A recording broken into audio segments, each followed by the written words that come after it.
Hi, and this is also great for your brain. Just coming onto the mat. Now let me close this door because we do have enough fresh air here.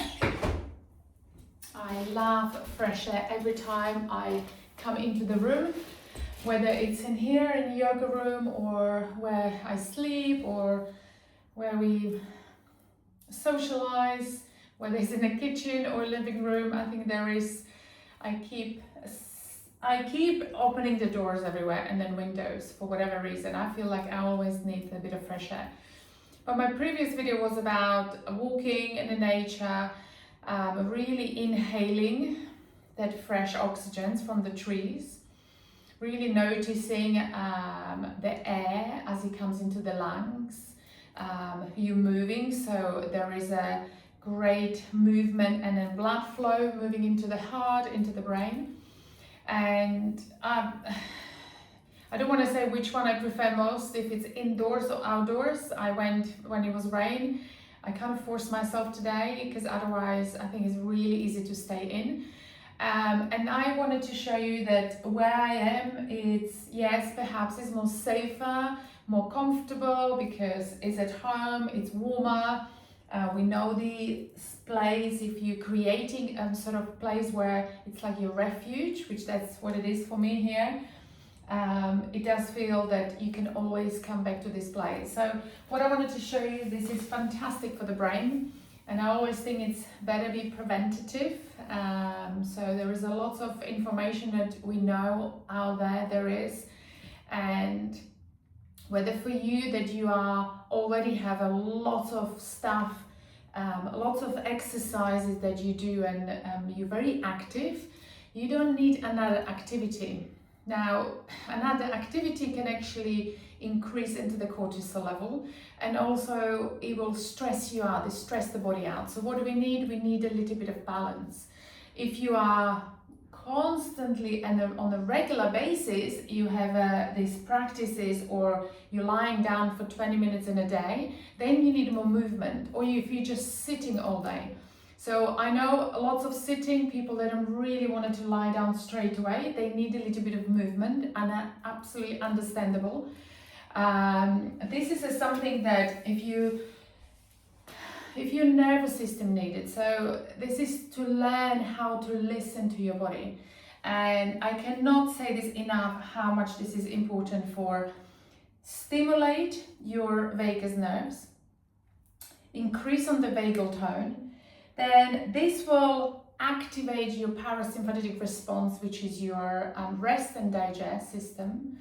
That will really enhance that sort of a calming and healing, and sort of allows the time for the recovery. And I think many people, they don't have that enough.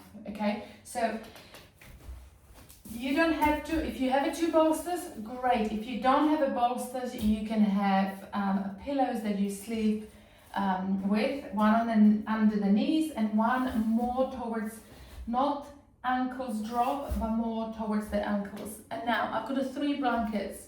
There is never enough of blankets, and yeah, if it's the weather as it is now, we wanted to feel warm. I love hoodie on. I always suggest people to bring hoodie when they practice restorative. Now, when you arrive, have a cushion that is actually, so you see the hoodie can go, and that helps you to cover your ears. And this is actually so lovely, especially if you're somewhere by the window where it's a drafty, okay? So I'm just going to leave this like that, and now I'm actually pretty warm for now. You could do always have a blanket on the side, and then check your body temperature. Sometimes you might need, if you have a warm room, sometimes you might need just the one blanket. I've been moving, I've been outside, so I feel, and I've been cooking, And so I feel a little bit warmer, but I think it depends when you practice as well. It could, just to check the temperature. And if you want, I believe everybody's got at least 3 or 4 blankets at home, so give yourself a cover. Don't be shy to give yourself an extra comfort. Now, I'd like the position of the elbows down, hands onto the belly. So your knees are supported. It's important part. So you don't lie flat on the yoga mat because it will pull your lower back. It's not good for the lower back, and it's actually, if you suffer from lower back pain or discomfort or sciatica, I wouldn't lie flat. Okay, so pillow or bolster under the knees, the best investment you will ever make to buy yourself bolster, even 2. It could last you for 20 to 30 years. Seriously, it's no brainer. It doesn't cost much. Maybe initially feels like, oh my god, but it's really, you can use for lots of different things. And then another small cushion or your small bolster on the top of your knees. On the top of your ankles and your heels. So your heels want to be supported as well. Now, when we have knees higher than the hips soften, or hips will drop towards the mat, and then your lower back recovers from that little bit raised position of your knees. Now, I would lift the head up, chin tucked towards the chest, so you can do your both hands. Release back. You don't have to keep tucking the chin towards the sternum. You just let them be naturally. You can point the tailbone up, lifting a little bit, a couple of vertebrae from the floor, from the mat. Release. And then stay in the neutral position. So neutral position of your spine, you have a little bit of a curvature, which is the lower back. The rest, inhale, lift the shoulders, exhale, drop the shoulders. Keep the hands onto the belly, so you're connecting to your abdomen. That's important. That's a sort of creates the calming effect as well, that you're connecting your hands into the belly. It's more important for you to create that setup than staying longer and then not have a support. So support your body first with all the props you've got at home, or at least the props that I have it here. So mimic those props. If you stay 5 or 10 minutes, I recommend about 10 minutes. Breathing into the belly. And the starting point is about 10 minutes. Then you can increase more. So start with the 10 minutes.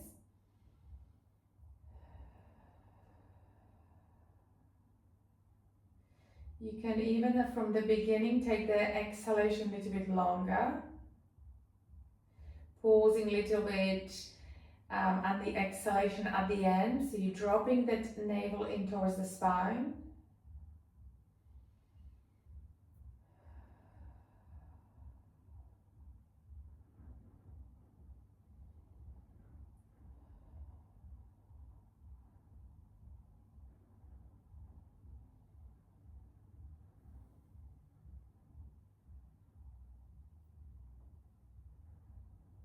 So you're rising the belly,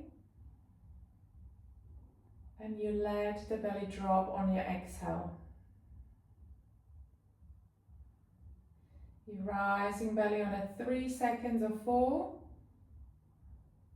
Gently pause there, and then exhale on 3, and then pause almost on 4. So you're letting the belly drop. Pause even if it's just 1 second, which will count you to 4. And again, you breathe on 3, pause 1 second, and then exhale on 4. If this is the first time you arrive here and you're practicing this, don't go pause for too long. Again, it will just stress your body, your breath, you would holding, you start tensing. So 3 seconds up and pausing on 1 second to start with, and then do the same. Get into the rhythm first in your own body. Try practice more on an empty stomach this,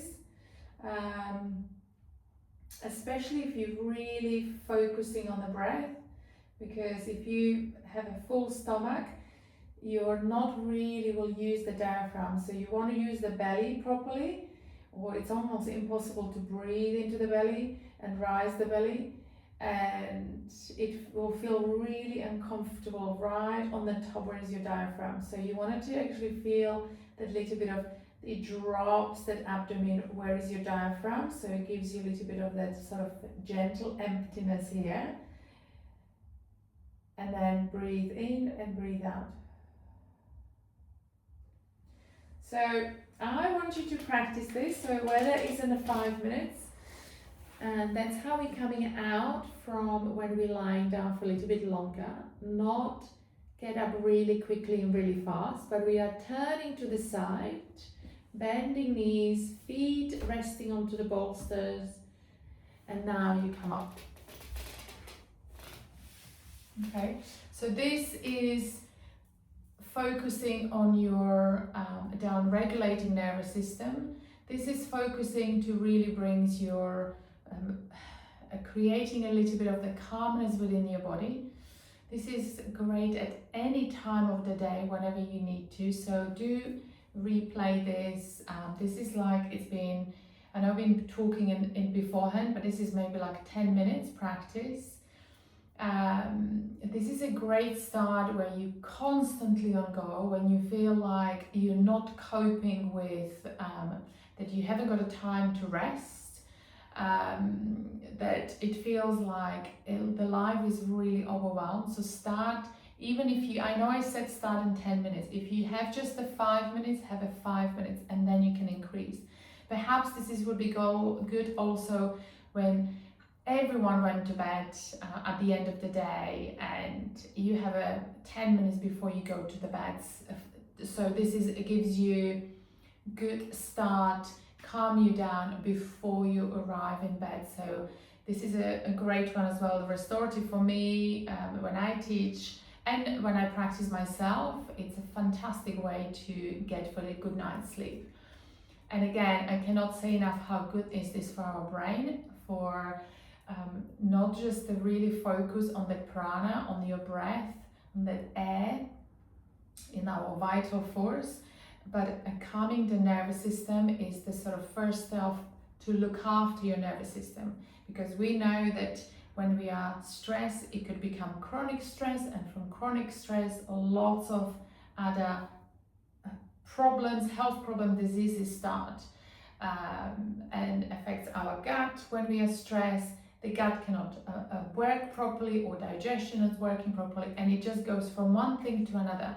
So start looking after your nervous system, and everything else will follow. Okay, so I teach restorative, group restorative, monthly 90 minutes, beautiful, beautiful practice, very soothing, very nourishing, very delicious practices. You can have one-to-one with me, which I really incorporate restorative practices, and come on to my retreats. I have a day retreats and 4-day retreat as well in November. So come and talk to me, question me, ask me question, see how I can help, because I want to see women to really look after themselves and prioritize the time for themselves. Please, please, please, if I could help, if I could give a word or coach or teach, I would be very grateful, because I don't want to see women go into the cognitive decline ever. And I know this